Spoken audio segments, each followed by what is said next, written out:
And hello, Star Wars fans, and welcome back to another episode of the Zone TV Movie Entertainment with me, your host Jonathan, once again bringing you my thoughts and review for the last episode of this week's premiere of Star Wars' Andor Season 2, Episode 3. Spoilers if you have not seen this episode yet, because we got some stuff in here that's pretty interesting here. I think this might be the best episode yet. I rewatched it. I watched it twice already. I was debating on if it was either episode 2 was the best so far or episode 3, and I had to go for 3. So, if you're not caught up yet, spoiler warning, here you are. So, we all know that Cassian finally got back on his ship, took the ship, bounced. He literally left those people who were trying to kill him, not trying to kill him, trying to use him to, fly the new ship. Those people couldn't make up their mind, so he made them up for them. So he just bounced and left them all there to do what they want because, why not? We also get to see Mon Mothra deal with the fact that her daughter is kind of getting into an arranged marriage.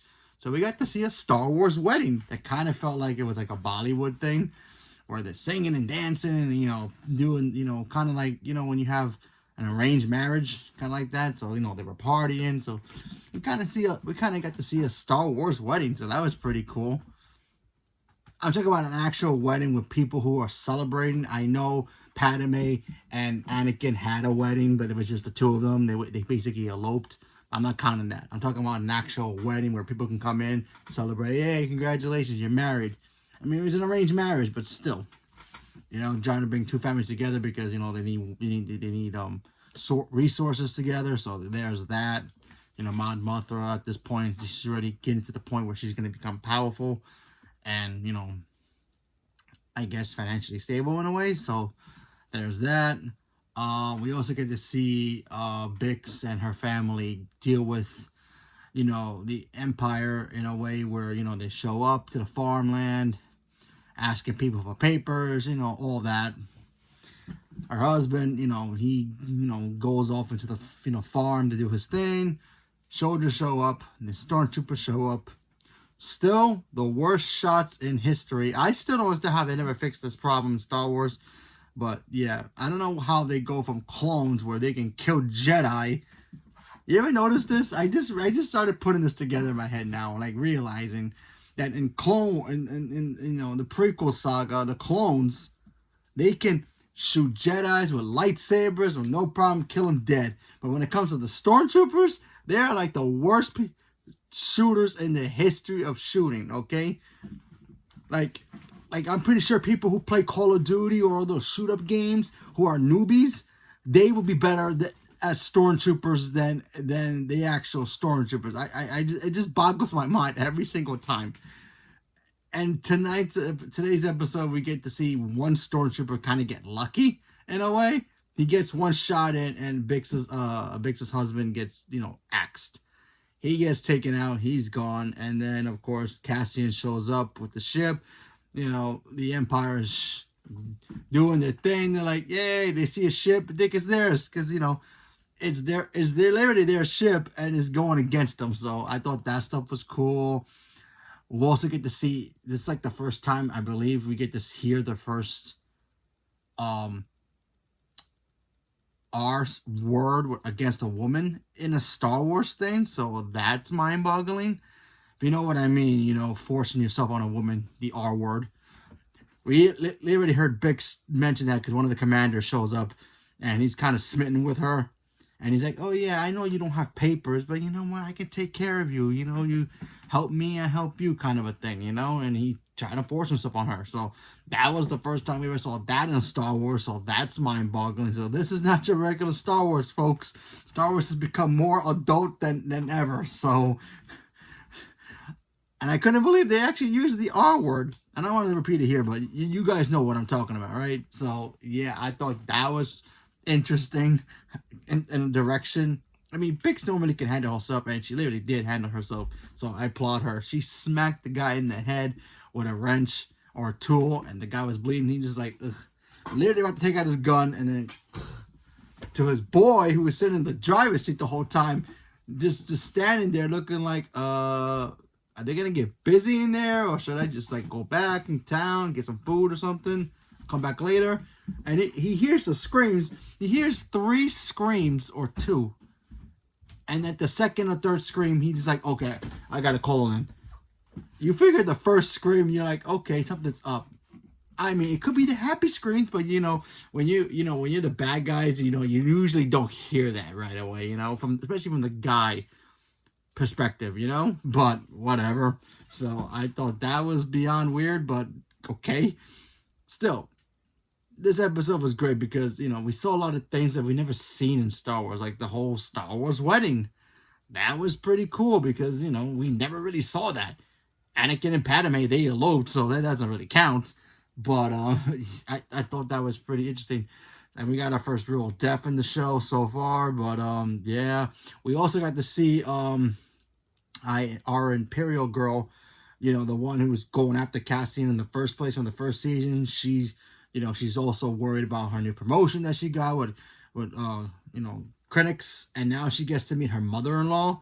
Which normally when you get a scene in a movie or a show that has to do with a mother-in-law showing up, the woman gets, kind of like, okay, gotta keep it cool, gotta be good. I'm her baby boy's wife now, so I gotta be presentable. And she took charge like no other person. I'm like, that was cool. And then, the mother-in-law, when you get mother-in-law, sometimes, they're kind of like, oh, yeah, this is my son. I got to make sure the house is proper, make sure you guys get the right stuff. And, she comes in, she's like all demanding, telling about her son being a wimp when he was a kid and all this. And then, of course, she's not having it. She's like, okay, listen, you're not going to come here and take orders. This is my house. And I thought that was like really cool because you really don't get that from the woman's perspective in a movie or even a show as much. You really do. Sometimes you do, sometimes you don't. Sometimes they're just like kind of scared of their future mother-in-law or their mother-in-law in this case. So I thought that stuff was cool as well. We saw, like I said, the wedding stuff was great. Cassian finally showing up to save the day was awesome as well. Yeah, you know what? Out of all three of these episodes so far, the third episode was the best. Because it just proves that, yeah, even Cassian, even when he gets sidetracked by something, he will always, like, go back to the main mission that he's doing just to make sure he gets to his friends. And he saved the day. He got there a little too late because, Vix's husband gets whacked. But, he's still able to save her because they kind of are close. Saves her, the other kid, the other guy, and then they just leave. So where are they going now? Who knows? We have to wait and see what happens. I wonder if they took the droid. I don't remember if they took the droid because there was a droid with them, and I'm not sure if the droid came with them, the little red droid. But we'll see what happens. But yeah, so far I'm just glad Andor's back. I just miss Star Wars, man. I'm a huge Star Wars nut. I freaking love Star Wars. I think Star Wars is the greatest film ever. And I count all three, the original trilogy, as one because it's just perfection. And, the prequels are fine, even though Natalie Portman's in it, I love her so much. But, I really don't I don't really like the prequels too much. Minus the lightsabers and Natalie Portman, that's pretty much it. But, what I mean to say, I just love Star Wars. And this is the best thing since the original trilogy. And so far, 3 episodes in, yeah. It's off to a good start. Let's see if it can continue. Next week, 3 more episodes. And, yeah. But, I am a little disappointed. I looked into it as I was uploading these videos. Apparently, this is the only season we're getting. We're not getting any more. This will lead into Rogue One, apparently. So, I'm not sure if we're going to see Jen Erso come into this at the end of it. Just to set up the fact that we're going to see her later on in Rogue One, because this supposedly is going to lead into Rogue One. I first thought that they announced that this was going to be 3 seasons, that the 3rd season will show up next year or whatever, and that will eventually lead into Rogue One. But I guess not. I guess this is the only season, because it keeps saying that the trailers keep saying season finale, series finale, or whatever. And then this is the final season, and that's it. So I would assume it's headed into the Rogue One movie. Not 100% sure, but we'll see when we get there, of course. Forrest Whitaker has not shown up yet, so we're going to get him soon. So there's that. But yeah. don't worry, I'm going to keep reviewing these episodes because, you know, Star Wars is back and I miss it. And I think after this is another Marvel show. I like how they go back and forth. Marvel, Star Wars, Marvel. So we'll get that. Thunderbolts is coming out soon. Can't wait for that. So stay tuned for that. And so yeah, leave me a comment below. Let me know what you guys thought about Andor Season 3. Are you guys still watching it? Not watching it? Don't care. Don't want to know. Gonna watch it later on after you watch the first season. Leave me a comment below. Let me know. Stay tuned for more. Thank you very much. And have a good night.